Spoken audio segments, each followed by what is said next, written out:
বাতিঘর বইয়ের দোকানটি হলো বাংলাদেশের সর্ববৃহৎ বইয়ের দোকান।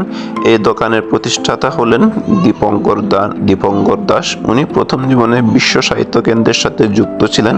পরবর্তীতে 2005 সালে চট্টগ্রাম শহরের চেরাগী পাহাড়ের মোড় এলাকায় ছোট আকারের একটি বইয়ের দোকান দিয়ে বাতিঘরের যাত্রা শুরু হয়।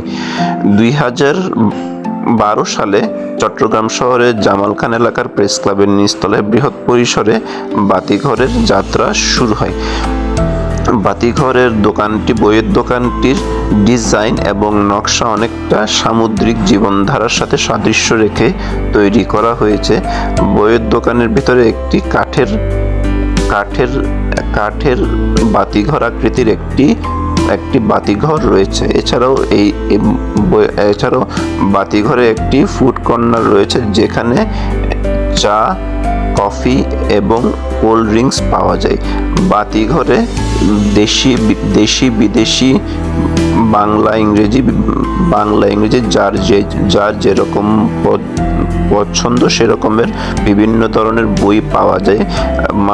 এবং কেউ চাইলে অনলাইনে বা ফোন করে বা সরাসরি এসেও এখান থেকে বই নিতে পারে।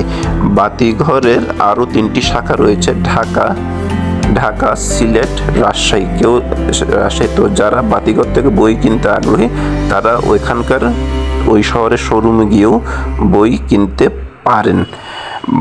তো আজকের ভিডিওটি এখানে শেষ হলো। কারো যদি আমার ভিডিওটি পছন্দ হয় তাহলে আমার ভিডিওটি লাইক এবং সাবস্ক্রাইব করবেন।